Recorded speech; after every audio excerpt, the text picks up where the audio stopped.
A best of 7 TvZ. It's a grand final from the Into the AlphaX Pro Circuit number 2. I'm Wardy and I'm casting the replays of this one. As in the bottom right, we have the red Terran player, TY. Taking on the blue Zerg in the top left, it is Solar. Best of 7 finals of this online event. Shout out to AlphaX as always for allowing us to purchase the replays on their match arena pages for these tournaments and giving us a lot of great content for when we have downtime on the stream between events, which is where we're casting right now. And also just for the YouTube exclusives. Of course, this one is intended to go up on YouTube, so it is designed for YouTube. So, hey, hello YouTube. Don't forget to like, don't forget to subscribe. Hit those buttons, whack them. Takes a few seconds, helps us out massively, helps us grow the channel, helps us put out more StarCraft for you all. But of course, most importantly, again, thank you to AlphaX for the replays here and allowing us to cast these. Hoping this is going to be a really great series to make for a great upload and to fill an hour or so on the stream here as well, as we are currently in the process of waiting for the ESL Open Cup Europe to start in a few hours' time. So there's drone already out the front. Solar is already starting the series off by saying, I do not want to die to proxy racks.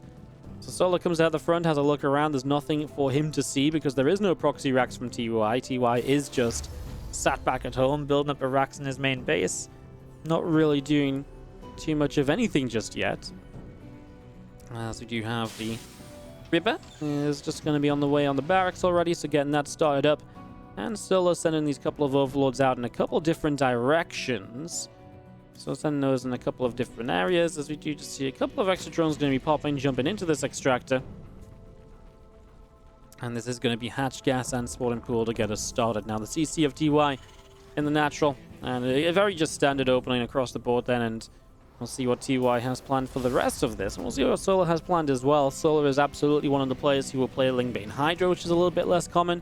He'll play into Lurkers. Oftentimes he will be someone who sometimes still then plays Lingbane Muta or sometimes just pure Lingbane. Solar really is just a mixed bag of build orders and compositions in ZVT. He's really got a little bit of everything. So yes, he really does have just a little bit of everything. But of course, TY is probably one of the trickier opponents to play against. And TvZ isn't so much about build orders. So a lot of his tricky build orders that come out in TvT and TvP obviously don't, really need a discussion here. But, he's still just so good mechanically as well. And he's also not afraid to mix it up, right? So you still got to be on point with scouting here. Definitely be aware that TY might go mech one of these games. He might go for a Hellbat opening one of these games. You can't just play blindly and greedily as Solar every single time. You need to keep up with scouting and you need to figure out what exactly the plan's going to be every game. Otherwise, you're going to just lose some games right off the bat, and that never feels good, as this is going to be a third CC, so this is going to be pretty quick 3 bases, just off 1 gas here, so TY going to open on Nightshade in a very greedy manner. A lot of people don't open like this on Nightshade because it is a shorter rush distance. It is one where roaches come across very early. A lot of the times the Zergs don't like playing Terrans on this because of the pushing power of the Terran army in the mid-game. And when that happens, you actually have this setup where, because of that, a lot of roach attacks come early, so you don't usually see 3CC on this map. In fact, this is one of the more popular maps for going Hellion Banshee as an opener. That's obviously not going to be the case this time, though. TY, again, it's not like you can't go 3CC on this map. There's just a meta that's developed, and it looks like you'll go 3CC with the Banshee anyway, but there will not be the gas for Cloak here, as this Rax will go to the low ground. He's actually looking to see if he can find an Overlord in this position. Overlord's actually a little bit further back, is set up on this high ground spot, so nothing for TY to see, and he sees that, he'll send his Rax back, I'm sure.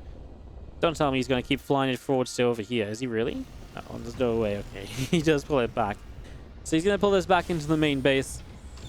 He's going to drop that down, and he's going to get that started up. So a couple of Queens continue to come in. Banshee about halfway done. Cloak coming up as well, and a couple of extra Hellions still continuing to build. Queen's continuing in production as our Hellions coming through and dealing a bit of damage. A drone taking a shot or 2. And yeah, the lair in the main base from Soul on the way up. Veining Nest on the natural expansion also. And seeing our Hellions all joining up together in the center. Getting ready to go across to the upper left-hand side. A couple of supply depots will go down in a moment. Just going to be seeing the Baneling Nest is about halfway done. Extra drones coming up. The Ling's coming up. Overlord on the way. Hellions get turned around pretty quickly by these Queens. So Hellions back into the center of the map. And yeah, in the end, he actually does go Cloak, so he really saved up the gas until he was able to afford Cloak as well. So this is going to be Cloak Banshees in the end. So yeah, I mean, all said and done, we get to Cloak Banshees, and he's actually just keeping the first one in his main, so he's going to move across with 2 at the same time. Hellions go out on the map as the third CC takes a backward position, so TY not going to take that forward frontal position where you can really push off of very easily and very comfortably. Just going to be seeing TY continuing to come down. Third base is going to have a Ling on it, and that gets roasted pretty quickly. TY will continue with Hellions and Banshees back up into the center now. Aspire from Solar in the back of the main. And all of these Hellions up to the top as the 2 Banshees go to the far left-hand side. Coming in here, Lings are going to take a bunch of damage already. So actually, Lings taking a lot of damage in these early stages. Hellions will continue to escape away through the top. As the Banshees are going to arrive, and I mean, there's a Spore Crawler up. The Banshees are going to start getting a couple of drones. They were initially looking to try and get the Queen. Now, if the Hellions combine 7 drones is not a bad start, and the Hellion's still alive too, so Solar doesn't have any real way to... No, he doesn't just get the counterattack over this. He's actually going to lose this Queen as the Spore is relocating, and the Banshees were able to get some damage done without taking hits for a while. No, Banshee, 2 HP, gets away. Banshee just about able to escape out of here as we do see the third CC of TY down on the 6 o'clock position. Marines take down the Overseer and just going to be seeing our Banshees of TY continuing out to the bottom. Baneling speed is going to be finished up in a few moments. So again, that Bane speed ready to go. There's a couple of Evolution Chambers still moving along. Just going to be seeing the Hellion Banshee army collecting together on the third base, so that will continue to join up. Our Marines will be healed here by these medevac. And of course, as 1-1 combat shields kicks in, it's time for TY to go for the first push, which off the back of this damage done, absolutely has some potential, especially when these Banshees are still alive, so they could make their way back across the map to get into a harassing position once more. Lots of potential. He's actually going to drop initially, so he isn't going to go for an initial push. I mean, that makes sense, right? Because 1-1 combat shield's still not done. So maybe a proper push around those upgrades finishing. Solar has gone for the, you know, the lair faster, right? So the middle is on the way out. They're actually going to be intercepted. The first one already going down. Now, there's a few about to arrive on the third base, but the turret is well-timed from TY. So he's not going to have to worry about the meters too much longer here as a few of these Queens continue to drop. So a few Queens go down, and now these Hellions and these Marines are going to come out to the left side. They'll take down those Banelings. This fourth base is just going to fall as well. Solar is not having a very good time at all at the moment. Obviously, this is now 0-0 for Solar against 1-1, and oh my goodness, his advantage is meant to be Baneling speed, but he doesn't have any Banelings ready. He's not going to get any Banelings ready. TY comes through and takes down all the Banelings. Oh my goodness. Plus, he's going to have tanks in position. Plus, he has the help. Has to try and tank a few Bane shots when they're finally here. He kills the Baneling nest, so it's only going to be these 10-ish Banelings, and that's it. That's all there's going to be, and they go off on Hellbats here initially. Now a few of them starting to make their way toward Marines. Marines are targeting down a hatchery instead of joining in the fight elsewhere, but it doesn't matter. It's just a sweep from TY, and he makes his first map look easy. Just completely comes in, sweeps the board with Solar, and really does just so much damage initially, and then obviously the Banes are never ready. He catches the Banes morphing. They should have morphed further back. I mean, it was already bad when Solar lost the fourth base, right? But getting all of his Banelings caught while morphing really didn't give him much of an opportunity. And the meters obviously didn't have much of a chance to do anything across the map. And this timing of TY turns out to be deadly for TY to take game 1 of the best of 7. Second map is going to be on Golden Wall. And in the bottom left-hand side, up 1-0 with the deadly push in the first map, it is TY. His opponent in the bottom right, former teammates here. A couple of times over, actually. It is Solar in the bottom right-hand side. It's kind of amusing, I guess, because I guess they were teammates on Splice, and then they went their own ways. Solar left Splice much earlier than he left, than TY did. And then Solar joined TSG, and then Splice disbanded, and TY joined TSG. And then TY's TSG life was not very long-lived. It was short-lived. It was over pretty quickly.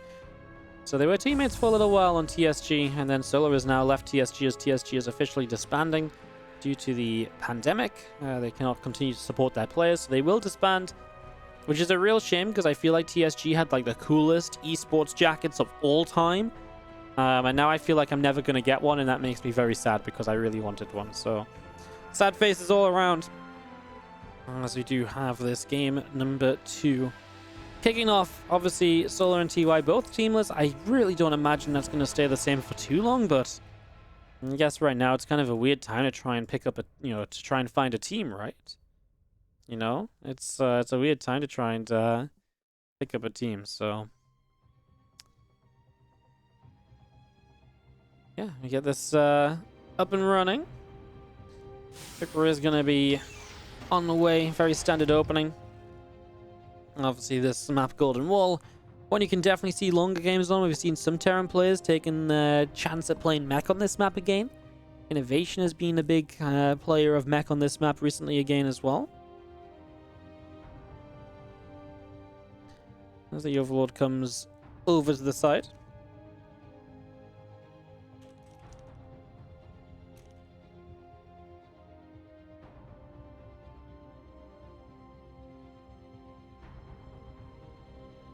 So a couple of queens and a few lings continue to come up at the moment. As the drone of Solar going to go up and drop down the third hatchery here in just a couple of moments' time. So gets that third hatchery up and running. Reaper will go across over to the right-hand side. He's going to be moving through, and again, a little look to see an idea of what's going on. So a couple of lings taking damage. Drone taking a few shots as well. Queen is there to pop out and to push this Reaper away. So Reaper is pushed back out through into the center. We do see this hatchery on the third base location, and we do see the command center on the natural going to be finished up in a few moments' time also. So both players getting their expansions up and running, looking okay here. And just going to be seeing the Reaper of TY will continue all the way back along to the far left-hand side of the map, and yeah, obviously just going to join that back up with the Hellions. So yeah, we've seen quite a lot of mech play on this one. It's kind of a large map. I've always loved watching the development of Golden Wall because I really felt like when it started, I was like, well, Terrans could never play this map, and then they'll push through the bottom. I was like, oh, it's sick. And then they started playing like top sides and like gold base, 3 base all-ins basically, and I was like, oh, well, that works. And then Zergs figured that out. And then the next stage was Terrans actually just started playing macro games on the top half of the map. I'm like, surely not. This map's massive. How do you ever kill anything? And Terrans made it work with the terrain around this top side. And like I said, now they've started to play a bit of mech again. So it really has been... Golden Wall has been like the best surprise of a map in a long time. It's one of these maps you never really expect to work.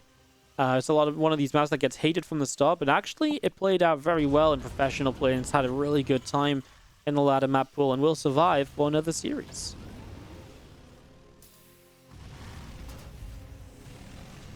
As the Hellions and a Reaper continue out through the center of the map.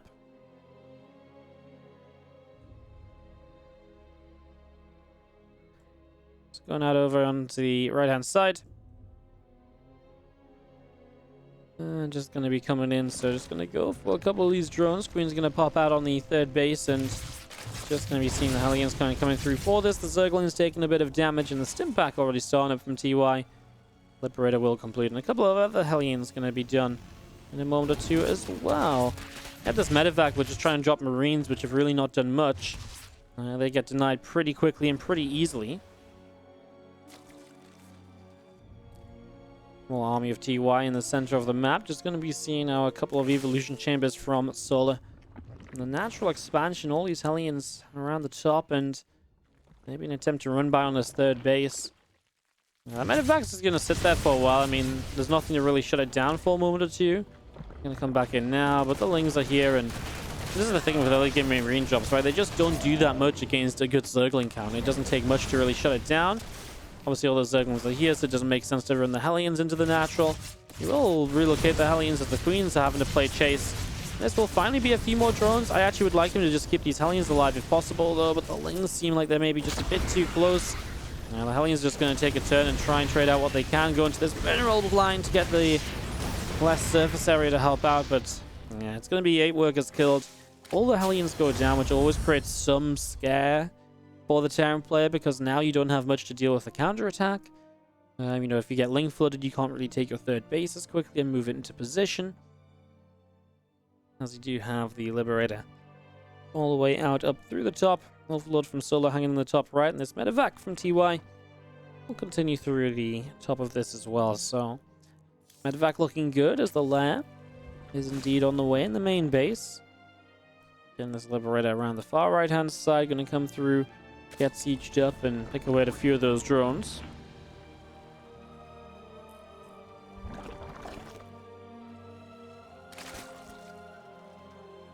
One upgrades, combat shields, all of this continue to come up here in a few moments as we do just see the lair in the main base.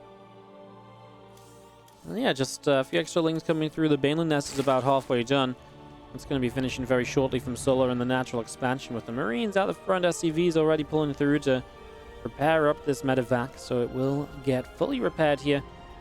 As Marines in the medevac pulling back a little bit. Orbital command of TY will come through to the front. There is a Zergling that goes to the front there and will take position underneath the orbital just to block a little bit.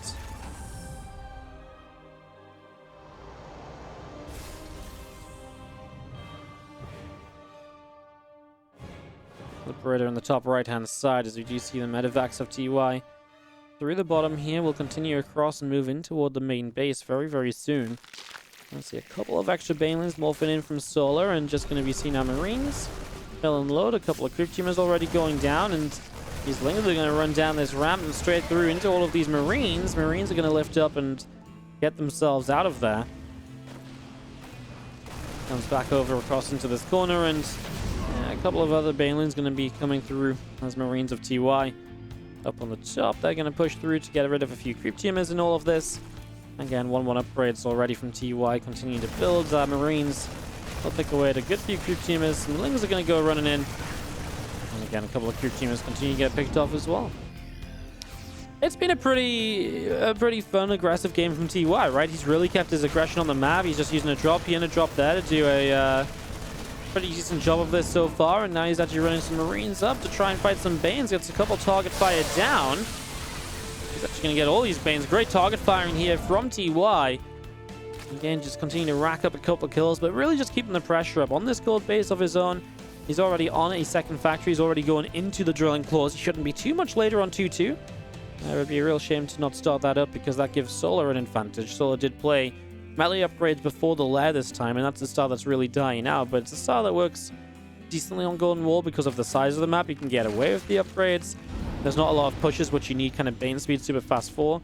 It's also a good map for the Mutalisk because of its size, and so at the same time, it's also, you know, you see a lot of 2 or 3 base Mutalisk openings on this map because of that.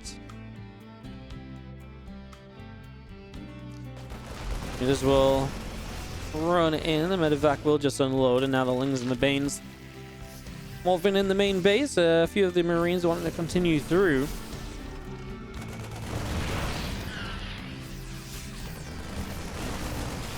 A couple tanks will get sieged up. These Banelings all starting to go down, so a lot of Banes being picked off here at the moment. Spore Crawler gets taken down as well. Going to move through for some damage onto the lair. Queen going to also take a few hits, so Queen taking extra damage. The Lings and the Banes wanting to run in on this, and again, meters coming through a little bit as well. Just going to see the rest of this army off out to the side.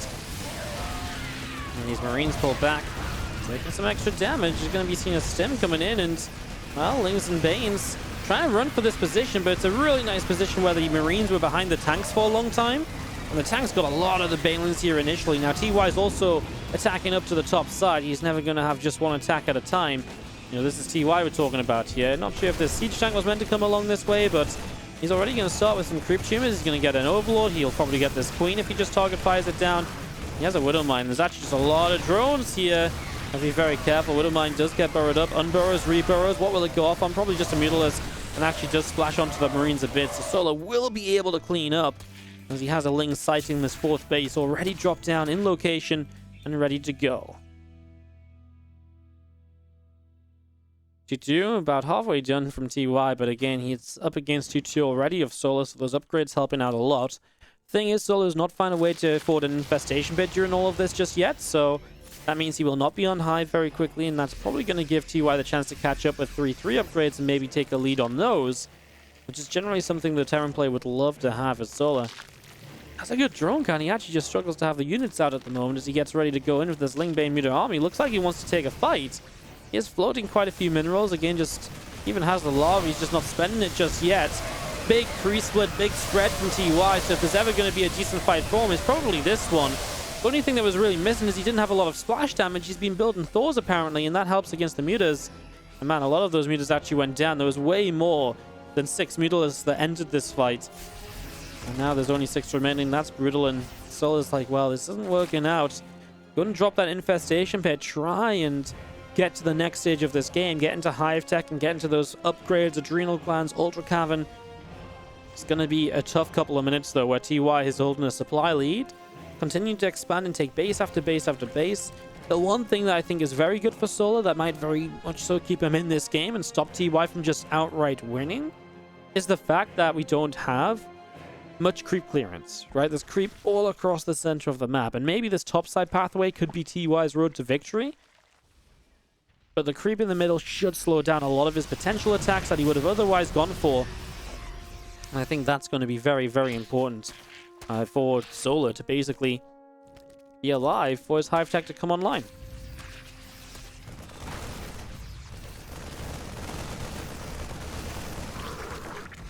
Overlord will go down. Just going to be seeing the rest of the Marines continuing through Ling Bane, Muta Force, continuing into the center. A few of these Banes continue to be picked away at.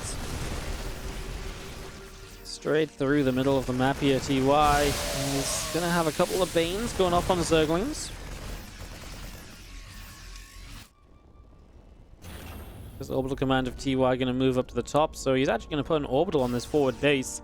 And he has a CC going to the top left, maybe just because that forward base is a location he's always going to rally units out to and then play from there.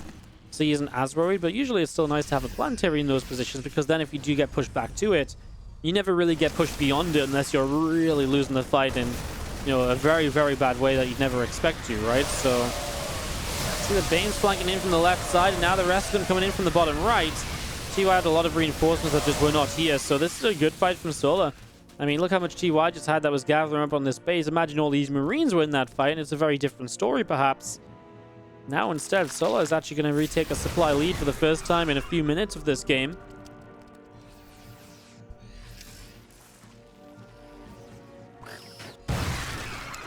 Widowmine gets a few Zerglings.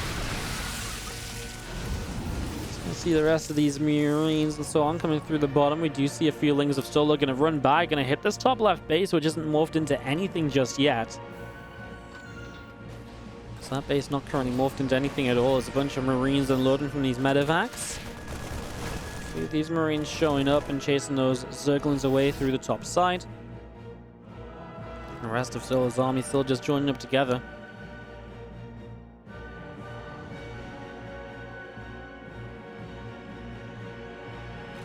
Well, Ling Bane out down to the bottom side. We do have a few Marines that are going to show up and bust him in to get rid of a couple of, well, to get rid of this Overlord basically. So Overlord falls. I'm going to see a lot of these creep teamers going down as so many Zerglings though, and of course the mutas are going to be on track to come and try and fight these medevacs off. So they have to waste no time at all in getting away, and now they run out of boost. They're going to get caught. Oh, the mutas actually decided to turn back for this one empty medevac. Good bait from TY, saves the other two for the moment. And now he's using this as a distraction to go elsewhere, and that's what's been great about TY's playing this entire game so far. He's always been attacking two places at once, so if it's not at the same time, it sets up so the next attack hits after the other attack has drawn units out of position. It really increases his chances of winning fights. It really increases his chances of taking good fights. That said, guys, we are moving ever closer to the fact that there is an Ultra Cavern down, 3-3 upgrades, and Kindness Plane, and Adrenal Glands all coming through from the Zerg. About to hit that initial wave of Hive Tech that would generally cause TY to slow down and play into a little bit of a later game composition, which is going to feature Ghosts and Liberators and stuff like that. So watching out for that, as these medevacs will be, I was going to say, ready to lift up these units when the Banelings arrive, but they were not actually. TY is pushing the top side though. Thought to tank some of the damage in the front, Marauders to slow.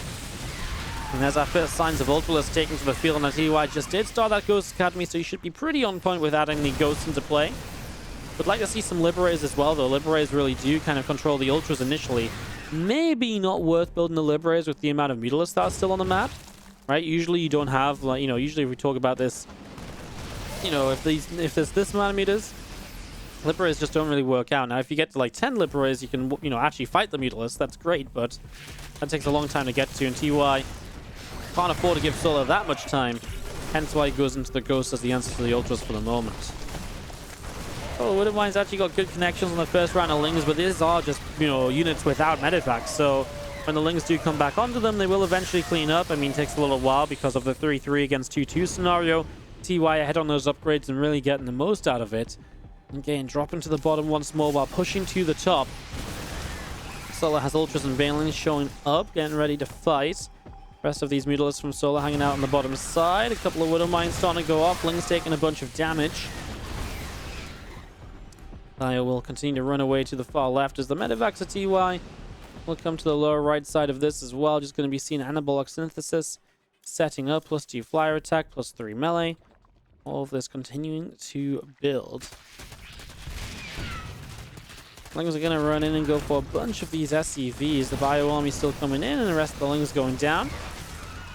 7 workers do fall as the Lings go to the bottom left and going to go for that CC, which is likely to be forced to cancel in the next few moments. Widowmine's going off, and Banelin's getting connected into. Mutas and Corruptors are going to chase those Medivacs down. The Bio shows up, doing okay there.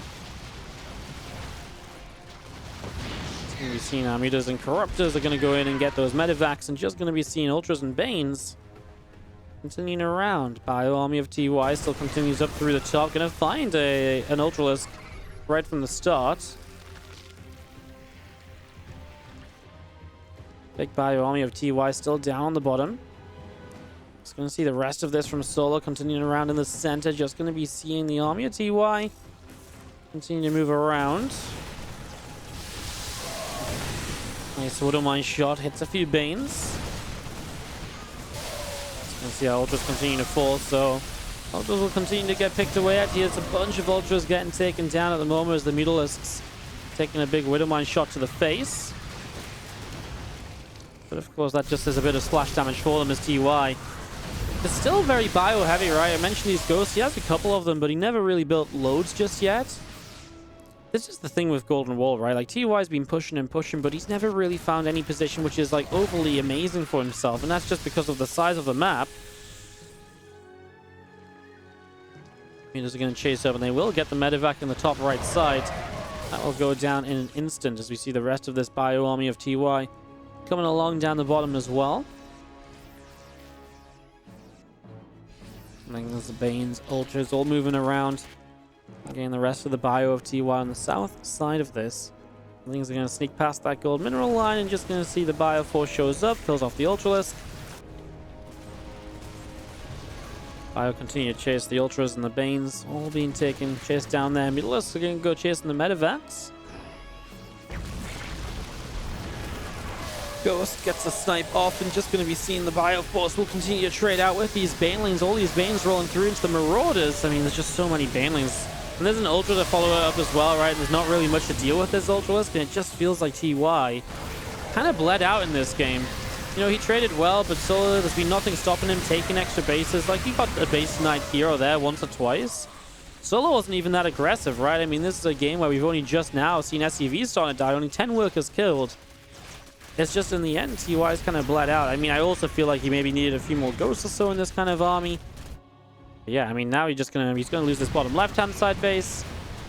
This has been one of those games which kind of went on a long time, and TY again looked like he's making a lot of good moves, but Solo really handled everything well, right? Like, while TY was always attacking in multiple places, Solo only once or twice had to give up a base. This is an Ultralisk here, but remaxing. TY is actually struggling to rebuild in his entirety, and Solo has remaxed with a bank still behind him, a strong bank behind him, to go again. And that's obviously the great sign for a Zerg player when you can basically trade once again, because these trades are basically in your favor at the moment, because you're really you're really feeling very comfortable about your position on the map. So let's go. So we're going to look for another fight. The only thing I'd say is these Ultralisks are obviously running into a choked up area, so it's possible they don't have as good a time as they'd like to. Widowmine shot's pretty good, and that's the sort of connections that TY is going to need if he's going to make this work. Solo trying to run into the army on the bottom side. Ultra on the top is doing fantastic things. Man, Widowmine's again doing great. There's just no answer to these Ultras. There's no Liberators, there's no Ghosts. And that is the tech that's really missing from TY. 21 minutes into a game, he just needs it. No two ways about it. He just needs it right now, else this is what ends up happening. And Solar really did a great job of just hanging in there. Never took too much damage from any of these multi-pronged attacks. Really kept in control. You know, for such a long game to be 5,000 resources difference is actually really sick in his EVT. So really was able to control it. Has had that little bit of extra income all the way throughout, right? And that's just the difference. That TY was never killing these bases. To the point where Solar never really had to counterattack and deal damage himself. He just kept trading out with extra bases and eventually found one big fight. Especially as TY started to take the bottom side of the map, he was really drawn out a bit more in order to protect his economy. That's going to be GG. And Solar takes game number 2 of this best of 7. So Solar's able to take the second game.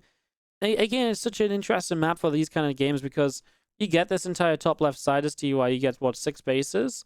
But then what stops you kind of, you know, when you try to get a base 7, suddenly that's where the Zerg momentum and mobility really comes into play.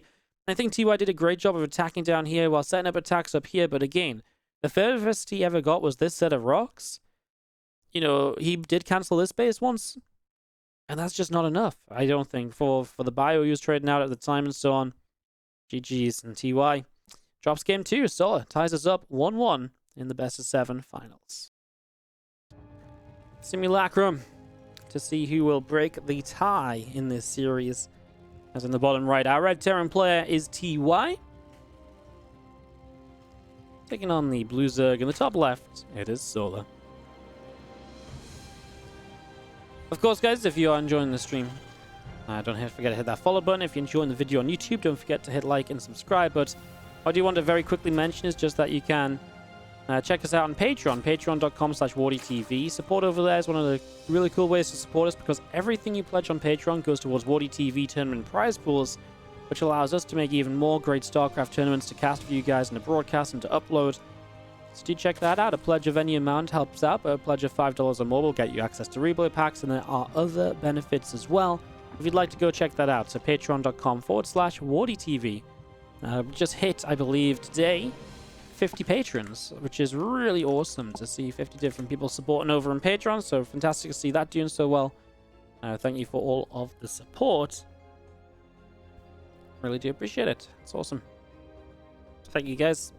As we go into game number 3, watch this drone scouting for the proxy racks. Solar really believes that TY is going to turn up the aggression here at some point, apparently.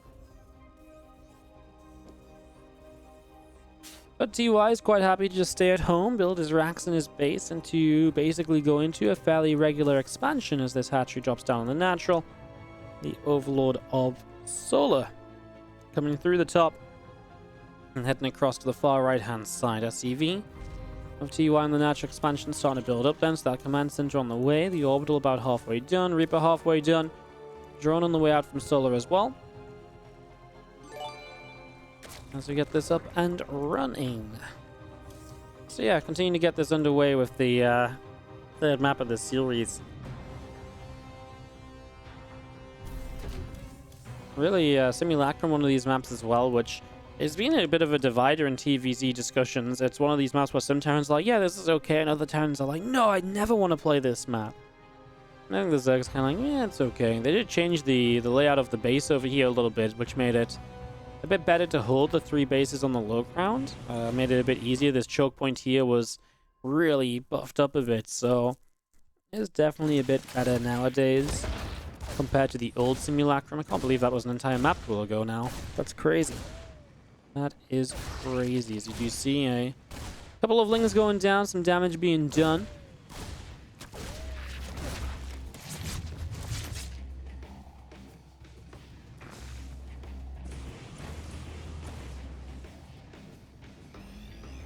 So let's see the Reaper bang out into the center. Link speed is continuing to build. Command center from TY in the main base is going to be 3 CC off the 1 gas once again. So kind of going back to what we saw on Nightshade originally.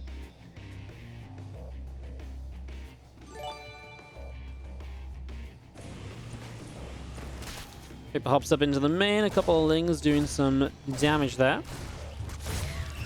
So you can see the first Ling going down. Maybe just trying to keep up with info, trying to find out what's going on. Solo wanting to do the same, going into the Overlord speed. So that's an investment early. That means that he's actually just paying to see that TY is actually being pretty economic. However, TY has actually gone for a second factory. So in that regard, it gives Solo a good bit of information. Now Solo can be like, oh, you're going 2 factories already. You're going for like a mech build, not going for bio right away. And that gives Solo a huge amount of time where he can perhaps be more aggressive. A lot we can look at in that regard, actually. So that's pretty cool. As 2 Hellions and the Reaper continue out to the far left side. Overlord overhead here. We'll see the Reaper and a couple of Hellions coming through. Infernal Pre-Igniter starting up, and just going to be seeing the command center starting to morph into an orbital in the main base. So here comes the Overlord speed, and TY going to be figured out to the point where I just don't think you really continue with the Blue Flame at this point, right? Like, maybe you still get Blue Flame, but instead of purely Putis and Hellions, maybe you look towards just going in towards Cyclones or so. Because when Solo sees the 2 factories, you know, now he just builds a Rotron. And TY is actually going to go into Stimpack, so he's going to play a bio follow-up anyway. Okay, well, now he's going to go bio. I kind of still like it a bit, because now you're going to force Roaches and follow up with bio. There's definitely some potential there to still do pretty okay. As the Hellions get pushed away, the Reaper back into the middle of all of this. These Hellions all joining up in the Stimpack, etc. is going to be done fairly soon. The Hellions and the Reaper from TY will continue up the left. Just going to go in, and those Zerglings taking quite a bit of damage. The drones going to be chased in as well at the moment. 4 drones going down. Extra Hellions are continuing to show up. So 8, 9 workers all going down here. And just going to be seeing 11 workers killed. 13. 14. A job very well done so far, as a couple of these Hellions will get picked away. I mean, I can't believe he's done so much damage here. The Roaches just weren't ready. I mean, he obviously just went a little bit sooner than Solo was ready for. And this is now 21 workers killed. So TY just runs in and just gets so much damage done. That's probably even just game deciding, right? You get down to 29 workers against 45. Solo trailing in that. Solo making Roaches probably just goes across the map for 1 all-in. But he's going to be all-in into Stimpack and Siege Tanks. That isn't going to look pretty either. And I actually don't even mind these Hellions falling back home and staying alive, because then you can, of course, use those to clean up any Lings that flood across in these reinforcements. So yeah, this is looking pretty good for TY. He does just have to defend, and at the moment, he is down a bit in army supply. Hey, where's the siege tank? Did he cancel? He canceled the siege tank. No, it's still building. Sorry, I forgot he had 2 factories. I'm so stupid. My bad. Yes, he does have a second factory, so it's still building the tank. I was just like, why is that tank? Why is that factory flying? A moment of lapsed judgment as we're going to be seeing this tank then. Doesn't need to siege up. He needs to stay safe against this. I gotta say, right now, this is not staying safe against this. He's out in the open. TY is not ready for Solo just to come across the map. So Solo is going to start doing a lot. Oh, if TY loses this, he's going to be kicking himself, because all he really... I mean, he just didn't have the information that was coming, right? So he needed some info. But he's in a position where he can hold this off. He's got stim and everything. But if he loses all the Marines right away, what does that matter? He pulls the SCVs, but he's obviously going to lose a lot of workers. And I think at the very least, Solo gets back in this game. Solo might even, dare I say, just win out from this, because he has more Roaches and Lings still arriving. I mean, Siege Tank is now popping out, but he's in the main base, Solo, right? So it's not like these tanks can siege behind a wall off and stay very safe there. A couple of tanks showing up. TY is going to hold on. Solo backs away down to the natural and toward the 3rd base. Tanks get set up. I mean, tanks are a huge point of holding in this, and that actually might just make the difference. TY losing 39 workers in this attack. Thing is, Solo has not decided to drone back up, otherwise he'd be on a big worker lead. He's continuing to all in on Ling Ravager. And if that means he still needs to break TY. So if he doesn't break him with this attack, right now, Solo might just be leaving this game. And the thing is, there's 2 siege tanks as well, right? So you need a lot of biles, and he only actually has biles to kill off one of these tanks. He's going to bile the one in the front, the one in the back. Survives quite a while. The Marines doing a great job with the stim pack. I actually think this is going to be a hold in the end from TY. It's pretty sick. I think Solo backed away against the tanks, and it's a really tough call. But he was in the base. He was like right here, right? And I really feel like you've got to make a decision here. Like, do you back away or do you go for the tanks? And I think backing away is not a bad choice, because it's hard to get on top of the tanks, and the tanks will deal good damage from a distance, even unsieged. Problem is, I feel like he should have backed away and droned, and maybe he can get away from this. I know Stimpack is up, I know Combat's up, there's also 3CC to consider, but he could have been on, what, like 40, 50 drones against 25 SCVs. You start a lair behind us. Maybe you still have to play Roaches, but you slowly transition into Ling Bane. You know, the engineering bays weren't in use from TY. Maybe something Solo could have seen. I don't actually think Solo's in an unplayable position if he just backs off and drones. I understand why he's like, oh yeah, I need to get out of this game a little bit because he kept making units, and I understand why he feels as though he has to keep making units, but maybe a different approach now actually could have worked out well for Solo. As it stands, TY takes the 2-1 lead. Map 4, as we have in the top right-hand side, the Red Terran player. This is TY. In the end, able to make a defense, and is able to come out and win this game. Number 3 to put himself ahead once again in the series. In the bottom left, the blue Zerg player is Sola. And he trails 1-2 right now. I really felt like it's a tough one, right? It feels like he's so close to breaking through there in the end. He just doesn't quite get it. Absolutely a tough scenario, and like it is tough. It is tough. And I know some people in Twitch chat right now, and I'm sure some people on YouTube are like, well, why did he leave? You know, he's ahead on supply, but he's ahead 4 workers against 3 command centers. You don't win those scenarios. He's ahead a little bit of army supply with roaches, which are inflated supply, versus bio, which is stim combat shield with tank support. There's just not a winning solution there from Sola after he decided to go for that next fight where he just doesn't really do enough, right? And at that point, that's going to be the issue pretty much forever for Sola versus TY. You can just build up workers, and yeah, Sola knows for a fact that he's just dead to the next attack. And that's why I said maybe if he backs away, he maybe could have gone into more drones, because if you get up to like a 20 worker lead, well then maybe it's a little bit more even. So yeah, it's a little bit more even when you get to that point, right? Because then when you're evened out, it's, you know, when you're 20 workers ahead, you can actually at least have the economy to overmake units to then defend against the attack. But even that would be probably tough against the 3CC, which then gets a chance to drone pretty quickly afterwards as well. So, yeah, it's an interesting one, right? It's definitely one of these games where I can understand you guys are like, well, wait, should he really leave? But yeah, I think he absolutely should in the end. SCV will go down to the bottom left-hand side and move into the natural and then up into the main base. Nope, we'll see the natural and then go into the third. I guess no reason to go into the main base. Sometimes you check for the roach run. In this case, TY is going to come across to the third base. And he's just going to block that third location. Would love to force Sola down to like a low ground third hatchery, so that's what you'll go for. The Reaper is showing up, and this drone will not get a hatchery down over here because this Reaper will go straight across to it. Solo knows that's about to happen. He saw it coming in with the Overlord, of course, so builds an extractor, and TY not going to invest money into this, though, right? He's not going to build an engineering beta block or, you know, a bunker or anything. As this drone becomes an extractor again, and this time TY just going to leave his Reaper over here. TY going to go 3CC again. Wow, I really kind of hyped up TY with a mixture of builds at the start of this series, and right now, he's just like 3CC, 3CC, 3CC. And he just keeps cracking this one out. I mean, it has been working well enough to get to a 2-1 lead, so he has had, the thing is as well, for 3CC though, he's obviously had different follow-ups, which has been obviously then something that Sola still has to scout for, something that Sola still has to be aware of.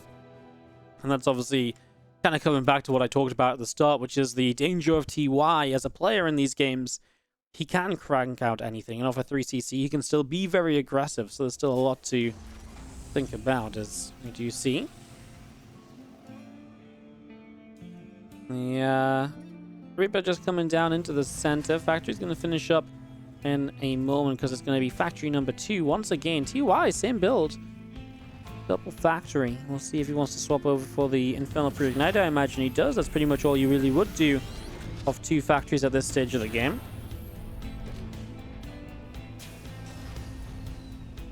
Factory comes down. Reaper just going to patrol in the center, and we will see the Infernal Pre-Igniter starting up. Marine coming through, and the Hellions continue to rally down to the low ground.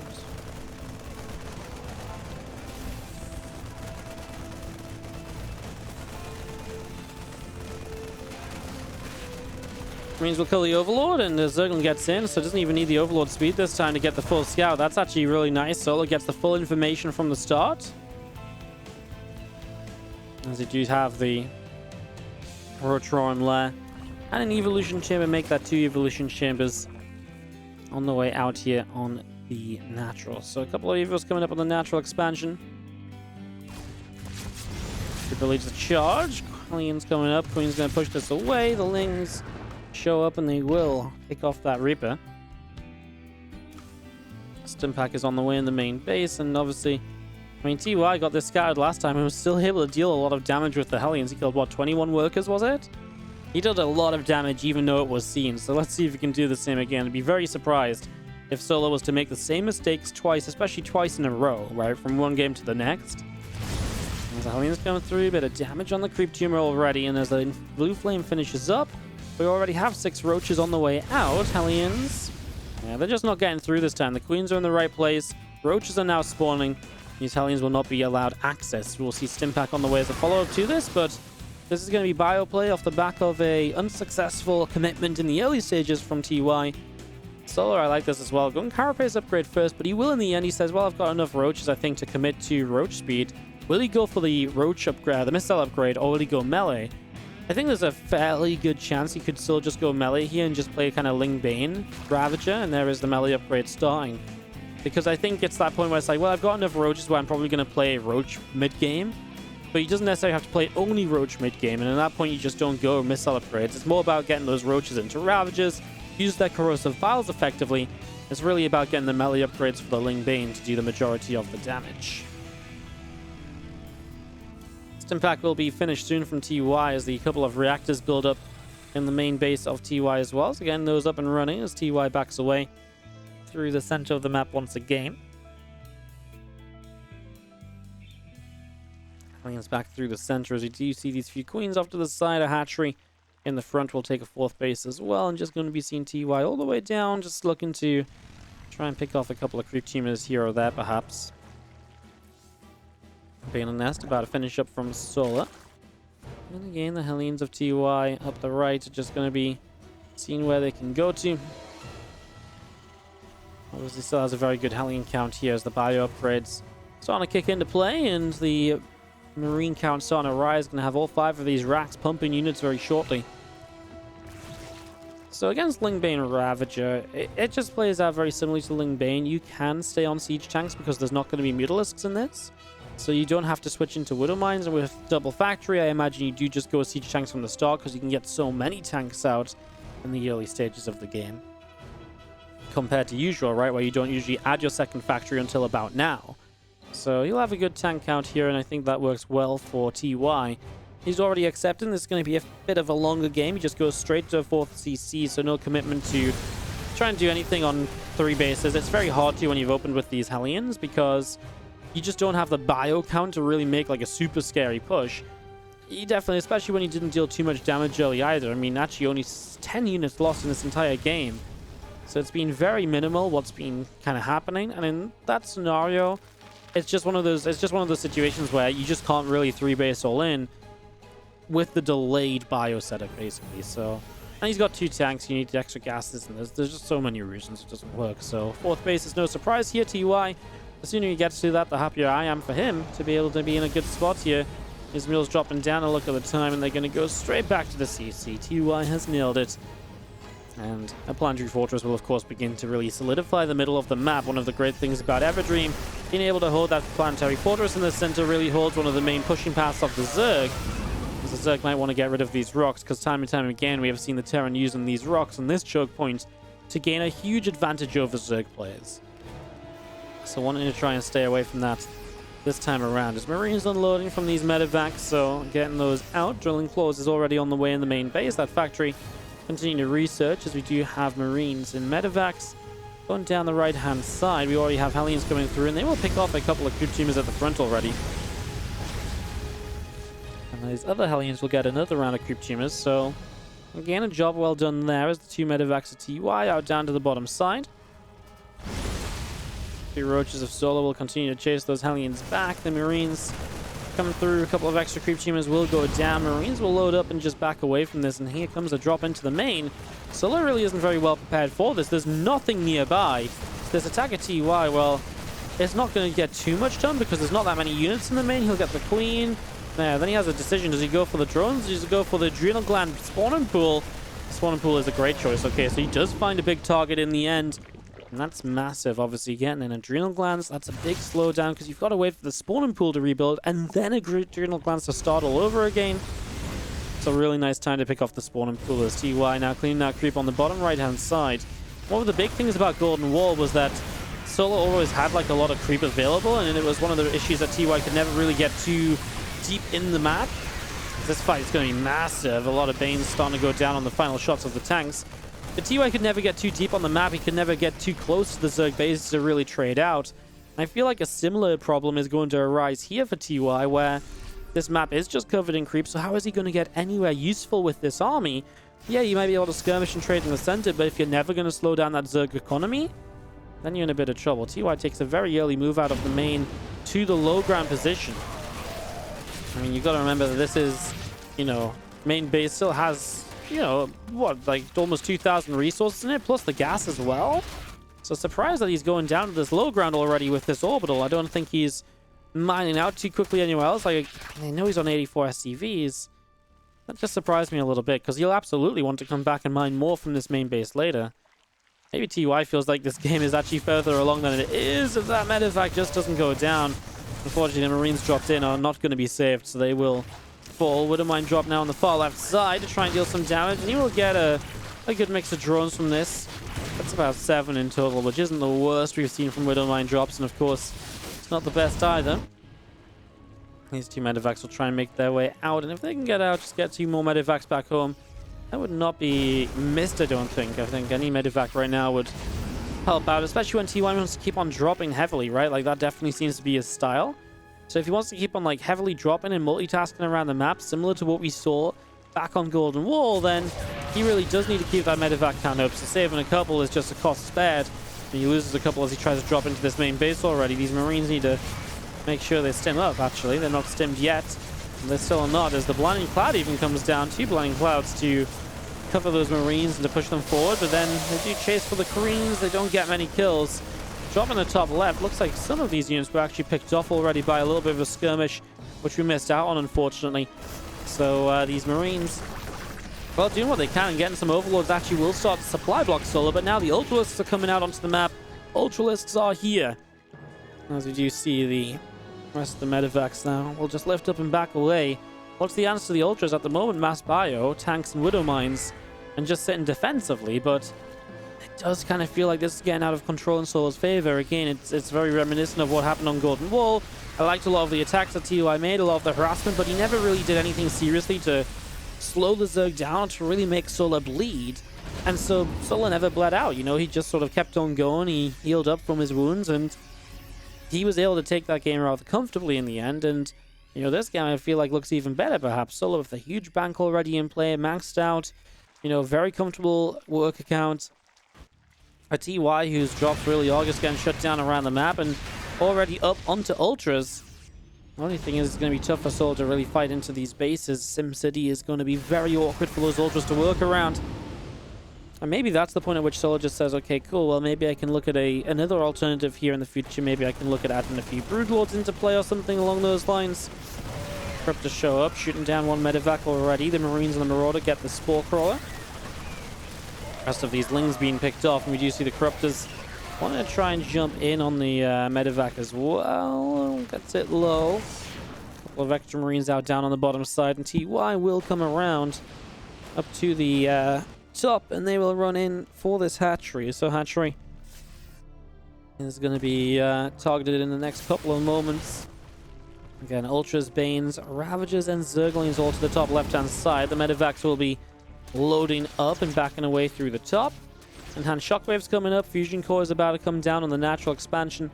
Do you see this changeling of Solo already dropping into the top 12 o'clock position?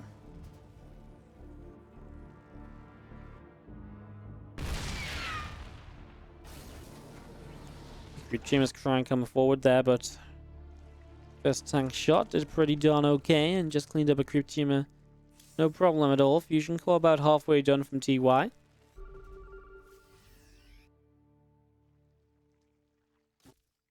A couple of scans come down. We'll see a Widowmine Unburrow and Reburrow. The bio pushing through. There's a couple of SCVs falling to the right side as Solo hits a run by.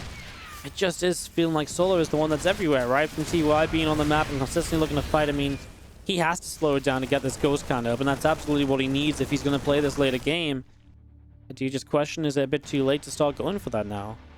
I mean, I don't think it's the wrong choice. I just think, did he not need to do this just so much sooner to really make sure he's going to be able to survive here, or to, you know, even start trading again? Because right now it's going to be a long time before realistically Solar is going to lose any bases or any economy, so that's kind of an issue. These Corruptors are actually going to catch, and they just don't get the kill on a full medevac. They get it a couple seconds later. A few Banes and Lings coming up here to clean out whatever's left. A couple of these Ultras are just running through, and they actually kill an Orbital already.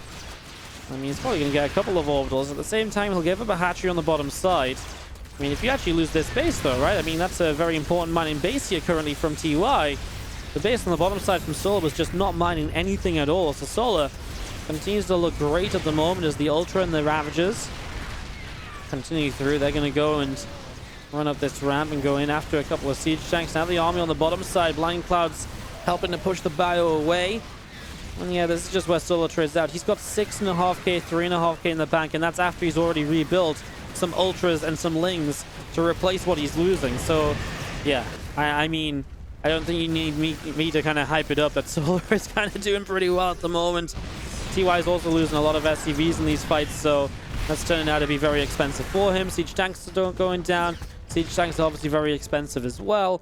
Units that are very difficult and take a long time to replace, and obviously the more of those that go down, the less defense TY has, the more likely that the future attacks from Solar will continue to do an extremely good job of controlling this game. We'll see a few more Banes morphing in there, and we'll be running through Corruptors, Lings, and an Ultra all joining up to the front and chasing through. So getting ready to actually go and jump on this right-hand side base.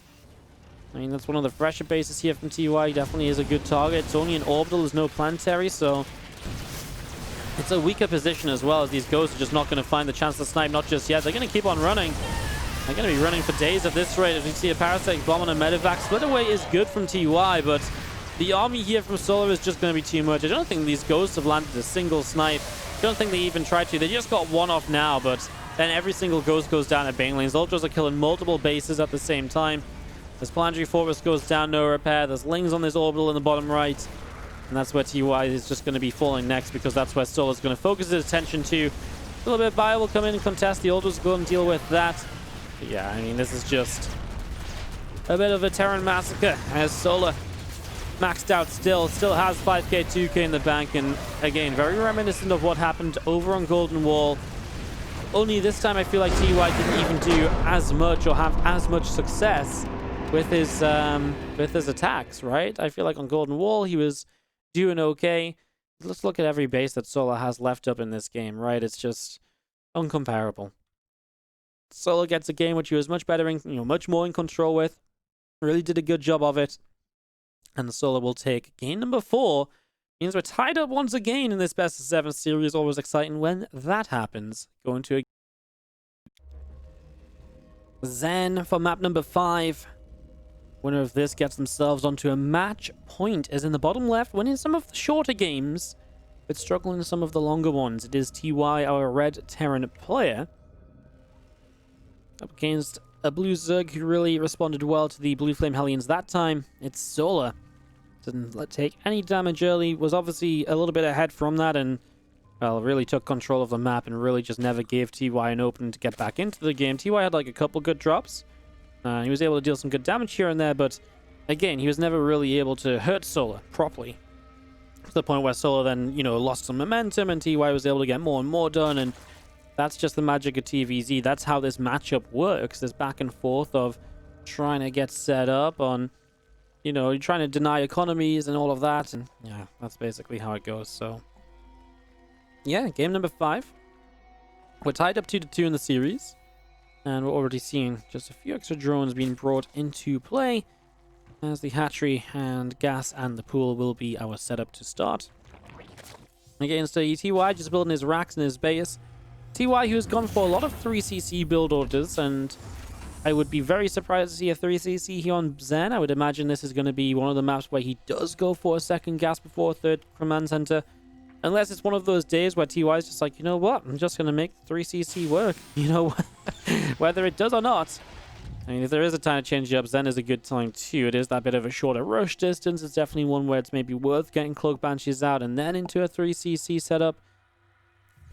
As you do see the natural command center on the low ground. SCV Scout, TY very safe, never really takes many risks in these kind of games. So just going to come straight across and just double check. I'm not going to say any risk, right? He'll take risks at some points, but he'll never take like a risk where it's just like, oh, I'm not going to SCV Scout to save a few minerals. No, TY pretty much always going in for those scouts, as Solar actually gets a third hatchery down without any blocking going on. So super fast 3 bases. That does delay Queen number 2.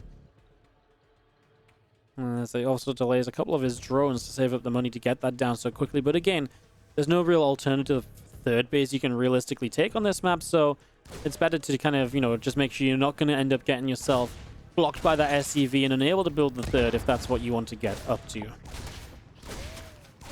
So that is a commitment.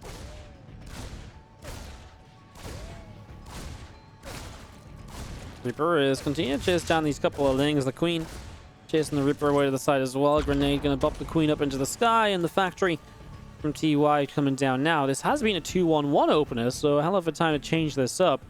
This is something that you don't see all too often anymore. In fact, the last time I saw 2-1-1 was probably when TY did it against Solar in the GSL group stages, and made Solar look a little bit silly because Solar unfortunately chose that game to a Nidus network, and a 2-1-1 is a pretty good counter to a Nidus network because you completely it's one of the few builds of TvZ you bypass Hellions. So you build 0 Hellions against the Roaches, which obviously then wouldn't be very useful, and you just have a way higher Marine count than usual. So TY going to crack out the 2-1-1 right now. Generally you get the Starport Reactor, and then you can go into this about 445 moving out onto the map drop. Try and deal some damage, of course, trade out and force units to keep that drone count nice and low. So yeah, TY not quite the double gas build I was expecting, but yeah, like I say, in a longer series like this, it's always fun to change it up. And TY, like I said earlier in the first game, right? You know, his TVP and his TVT's got a lot of fun builds that make it very tricky to play against him. And this is kind of a way of making it kind of fun and tricky to play against him now. This was scouted, though, by Solar, right? He just saw all these Marines, and by seeing these Marines, he knows there's no Hellions, and that basically only means one thing. So, Solar should be able to go into full-on anti-2-1-1 build, which means he can get up to about 48 drones. He gets a single Evo chamber for a Carapace upgrade, and then you just defend the first wave of Lings and Queens, and then if they go for a second wave, you defend that with the Baneling Nest. Solar changes his mind on the Evo, though, and he goes for a Roach Roarin'. I wonder if he feels like there's some counter potential to this initial attack. Roach Warren is definitely a little bit of a different way to go. He actually then does start up the Evo chamber elsewhere, just in the third base. Okay. I mean, the Evo chamber wouldn't have had an impact on the first round of units anyway, but, you know, second or third round, then you've got a Carapace upgrade against a very high barrier count, and those barrier units, range units, obviously are dealing more shots to the melee units than the melee units are able to deal to the range units, so that's why Carapace becomes very useful in that scenario. TY loads up the 50 Marines, and out on the map we go. This is kind of interesting. Alright, well, 2 medevacs full. I'm gonna go to the far right hand side and boost over and start to unload, and just seeing a couple of Queens setting up. Creep teamers are already building and just going to be having the Marines able to get rid of both those creep teamers. Now stepping in, going to go straight for the Queens. Already 1 Queen going down, the rest of the Lings coming across as well. 2nd Queen, 3rd Queen picked off. So 3 Queens already get taken down in this, as you will see. This was actually not a bad start. You lose about 8 Marines, but killing Queens is really fantastic because it shows a lot of what you can do as Solar, and it takes away a lot of the anti-air to deal with the future drops. Yeah, Roaches continue to come on out, but then we've got the Baneling Nest now dropping down, so... And he cancels the Baneling Nest. It really feels like Solar doesn't know what he actually wants to do in this game, doesn't it? I don't know if he's making the Bane Nest expecting a second drop, but then it's not actually coming, so he doesn't bother. Is he just going to go... I mean, I guess he's just going to go... He's got to go Roach speed. He's building so many Roaches. He's going to go Roach speed, and then is he just going to stick on Roaches and just make like a Roach timing? Now he starts the Baneling Nest. What are you doing, Solar? I'm so confused. He's cancelling so many upgrades and buildings and everything. I'm so confused. I actually have no idea what's really going on here. As these couple of tanks up the left side as well. Marines will stem in, picking off a Ravager to begin, and now these Lings coming through as well. Marines will have to lift up and get away from those Lings getting us around.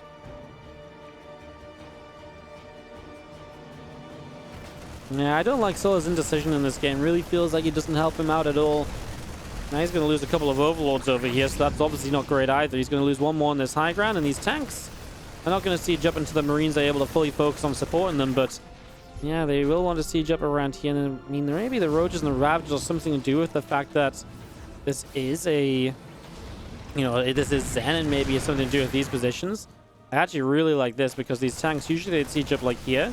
But with the Ravagers in play, he doesn't want to take that risk of just being corrosive powered down from a distance. So yeah, sieges them up a bit further back where the Ravagers can't reach. Really cool little adjustment from TY compared to what you'd usually see. And TY, he loses a few too many Marines now, I think, to really stick around. So he'll be loading up, and I think he's just kind of done with this position. I mean, maybe he'll unload in the main and trade out a bit, but he's not going to siege up tanks again or anything, right? He's just going to put himself in a position where he can lift back up if necessary, just as he does here.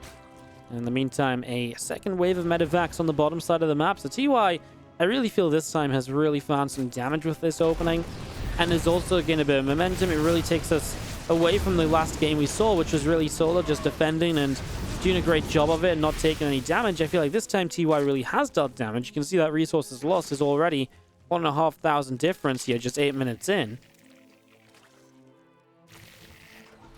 So it is a big loss here so far from Solar. Needs to try and get on top of that as Marines and some tanks gonna make their way out to the center as well. Some Baneslings, Roaches, and a Ravager moving around this right-hand side.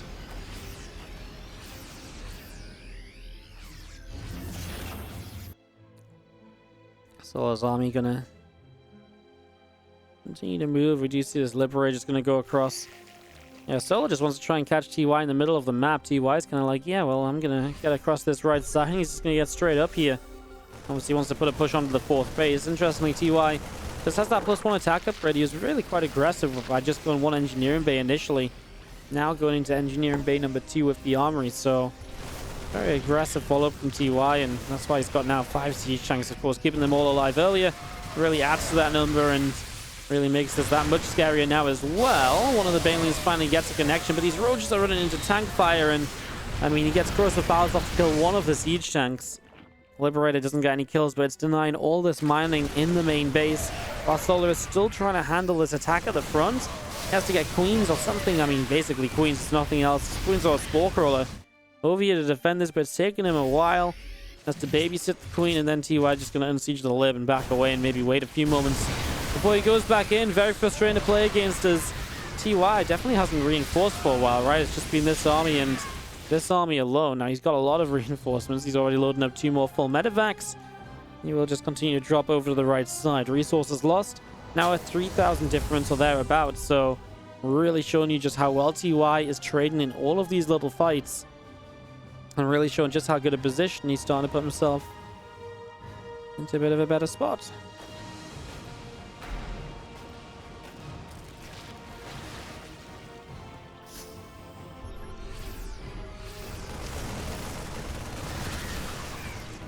Widow Mine, unfortunately, will not unburrow itself out of trouble there. It has been a switch to Widow Mines. TY starting that Drilling Claws upgrade, so wanting the Widow Mines against the Ling Bane, but also maybe just Widow Mines to drop a bit, right? We know how good they are. With the Drilling Claws, it's just a harassment tool going into the later stages of its TvZ. Once he can, get into the later stages, 4 Widow Mines dropping a mineral line can clean it out, and it's so hard to see that in time and to respond properly because they just show up and boom, your mineral line is gone. Rest of the bio out over the left side. We'll see a couple of Lings coming in and some SCVs continuing to drop. TY continuing to clean up as Lings, Banes coming around this top left side. The rest of the Lings from Solar end up just down to the bottom.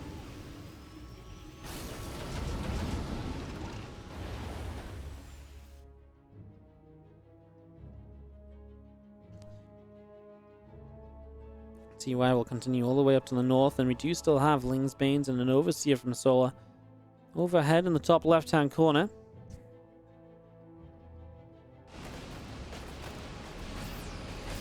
As Marines unload a bit of creep will perhaps go down. There's a lot of Ling Bane ready to run into this planetary fortress as we do see the medevacs of TY into the main base. Here you go. Bane's just going to straight up suicide onto the planetary.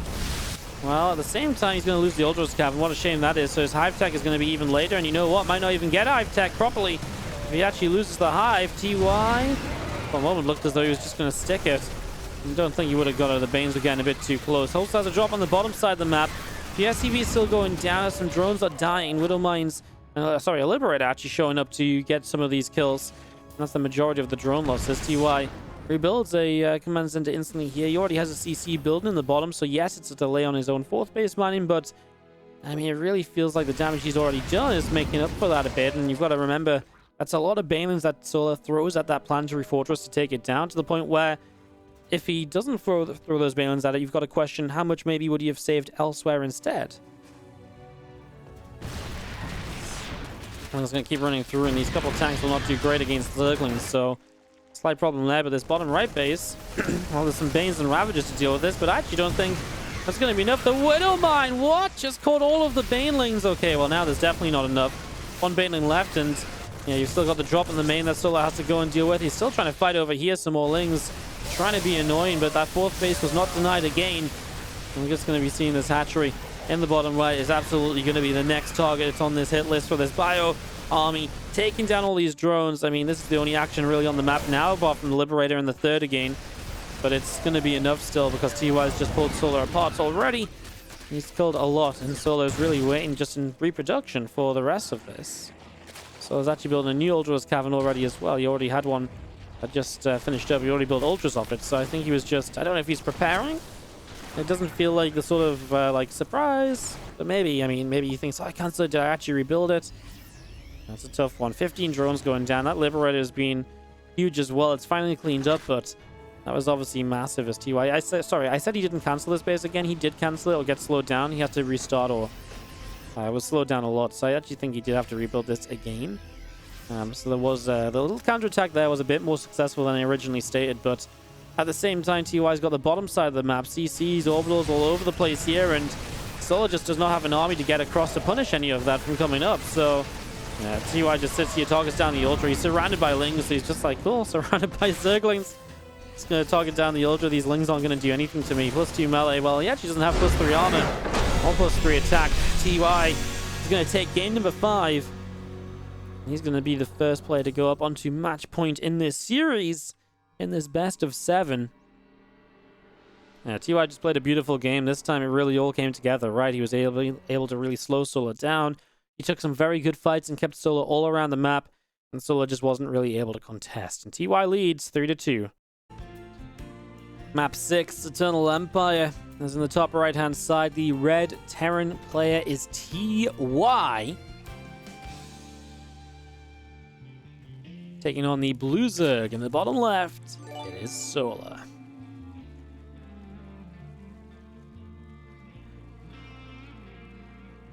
Map 6 of this series, and Solar needs to win this one, otherwise he is done and dusted.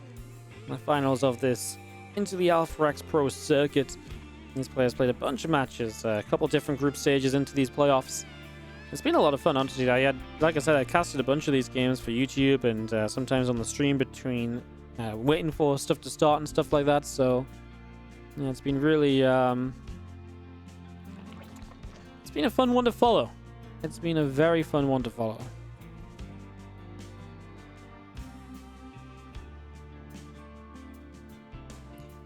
As you just see this Overlord up this left-hand side, hatchery from Solar drops down on the natural, and we do see the Overlord of Solar out through the south.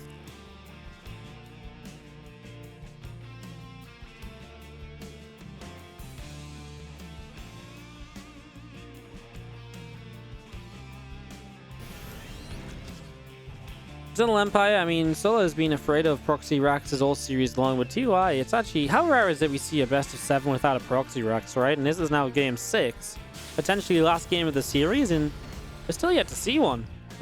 That's kind of surprising to me. Best of 7 TvZ without a proxy racks? Like, hello? Does this, how? How do you do this? How does that even happen? How does that even happen?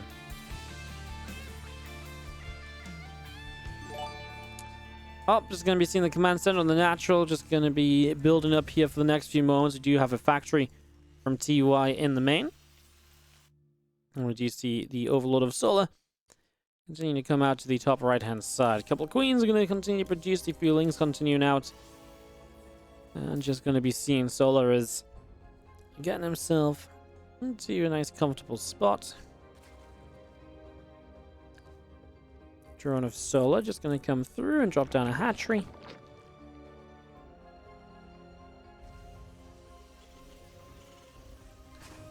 Yeah, nothing really slow Solar down either, right? It's been a reactor expanse. TY didn't come across the map as Scout. He doesn't have a Reaper to be annoying with. And that's why it's so peaceful. That's why I'm at a loss for things to say, right? Because there's not really anything to happen in these early stages. TY, fast reactor. That does mean he's on a lot of Marines. Building a reactor on the factory in the background too. Okay, this is getting funky. So what I think this is I think this is going to be like 12 Marines or 14 Marines in a Widow Mine double medevac drop. So it kind of looks like a 2-1-1, but it hits earlier than a 2-1-1, but it doesn't have stim. I might say it looks like a 2-1-1. It looks like a 2-1-1 to Solar, because he doesn't have any real way to detect this. So yeah, the starport swaps to the other reactor. You get 2 medevac to use the time free on the factory to build a Widow Mine, and then you have like 14 Marines in a Widow Mine to drop early, and it can absolutely do a lot of damage. This is a very old school build. Uthermal was one of the players who always used to love this, and it's one of the only players I thought that actually, I would actually go as far to say the only player that actually still ever did this. We're talking about this build being like 3 or 4 years old at this stage. It was kind of the predecessor to the 2-1-1. And yeah, Uthermal used to absolutely adore this build, but now even he only brings it out on a very rare occasion. TY kind of coming out with this is like a massive surprise. Like, I would never in a million years have guessed this build would be used in a series in 2020. Like, it's just not what you expect to see at all. So here we go, 2 medevacs down the right. So you can see it leaves about half a minute to 45 seconds sooner than a 2-1-1. But from Solar's point of view, you look at this and you're like, well, this scout's really nice, because actually from Solar, this scout sort of says, hey, guess what? You're not here already, so you must have already gone, so you can identify that it's early. In that case, he knows it's probably no stim. This time he does commit through for the Evo Chamber. He does get the carapace. A lot of defending this, it kind of holds the same truth as the last game. As you do just have the medevac is going to go across, drop into the main base. So a few of these Marines trading out, a few of these Lings taking some damage. The Widow Mine going to burrow up and just going to go off on, oh, not quite a chunk of Lings. We'll just get the Queen. So gets the Queen, deals some damage. The fun part is the Queen's actually not a bad pickoff, because TY is going to follow up with a battle cruiser and then into Hellbats. So this is apparently the new way to follow up from this. BC into Hellbats. He realizes his armory is way too early. He needs to start the BC first. So he cancels the armory to get the BC started.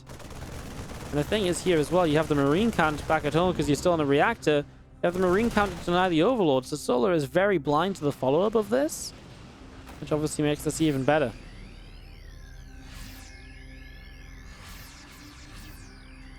Well, just these few Marines continue to move around a little bit. We're going to be seeing the BC setting up on the starport over there. The single Ling comes through, and the Marines are quick to take that Zergling down.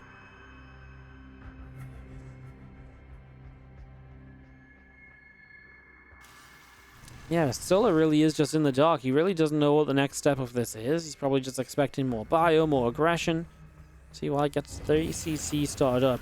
That's the thing, Solar maybe could have seen the lack of a 3cc. He's morphing in a lot of Banes, but the thing is, a 3cc is meant to be late with this kind of build anyway, right? So that's not really news here. He does now have the armory about to be done. Hey, this attack is terrifying. Hellbats, Marines, Battlecruiser. Now Solar is morphing Banes, and that's the right decision. You need some Banelings here to deal with this ground army. BC is going to teleport into the main base, so that's going to be the way he looks for damage. And in fairness, Spore Crawler is there, but it's out of position initially.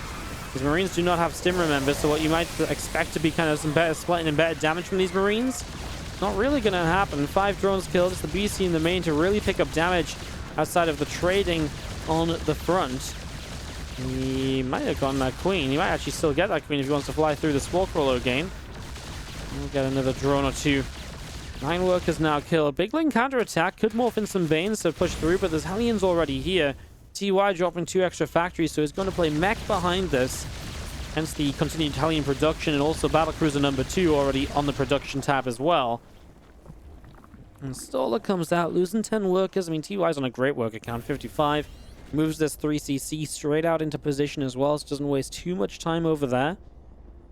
So let's get this out up to the top side of the map. We're just going to be seeing that weapon refit. The Armada cannons getting set up in the next few moments. A few more SCVs of TY come across to the third base. More Lings all the way up to the top. The Overseer of Solar continues to fly over to the far right-hand side. And just going to have our Lings will continue through, and they're going to go running to the natural expansion now. There's going to be a Hellion that gets caught pretty much right away there. The rest of these Hellions showing up, and they're going to get rid of a good few Zerglings also.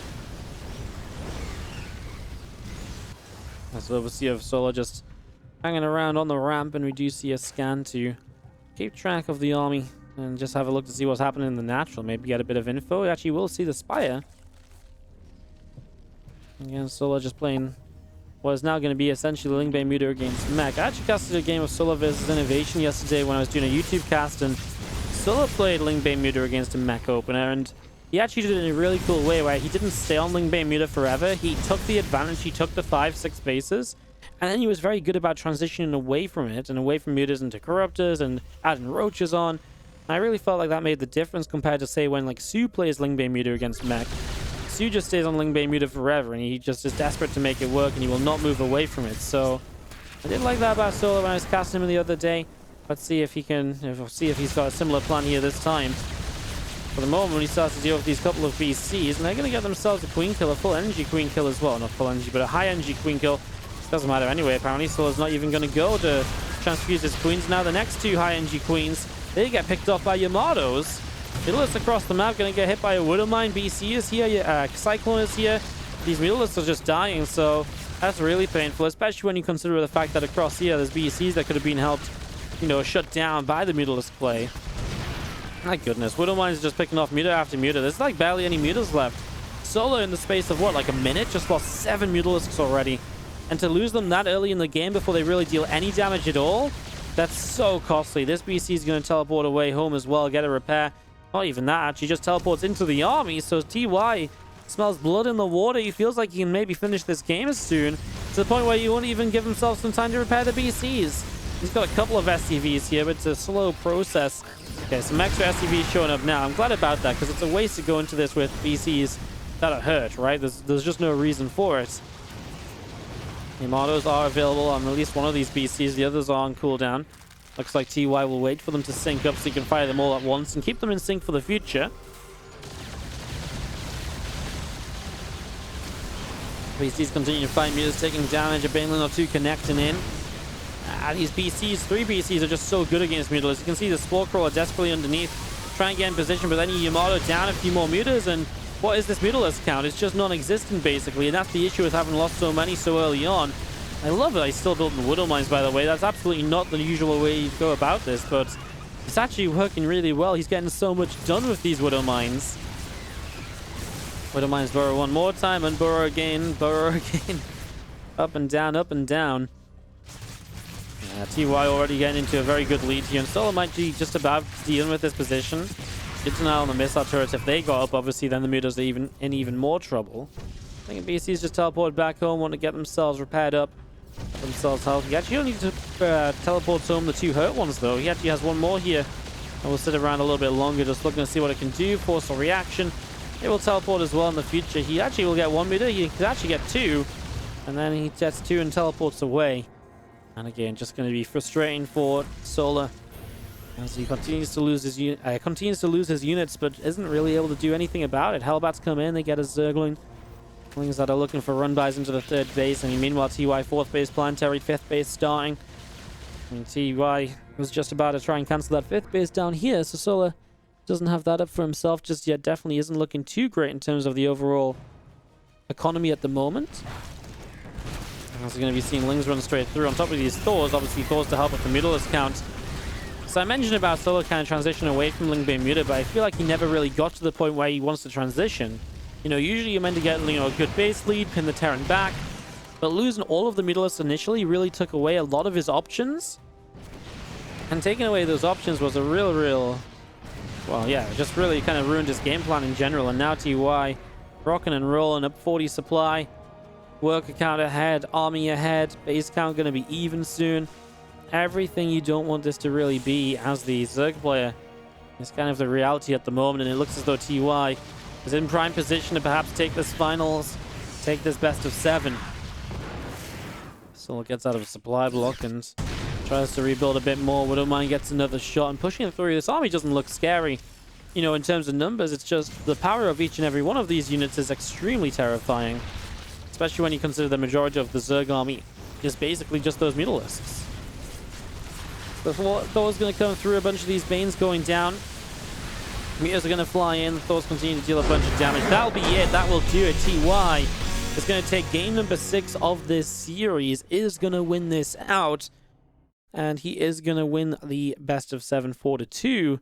Congratulations to him, and he wins the into the AlphaX Pro Circuit number 2 as well. So congrats to him, another online tournament victory for TY. Some fun games from TY in this entire tournament. Actually, I did cast a few of them.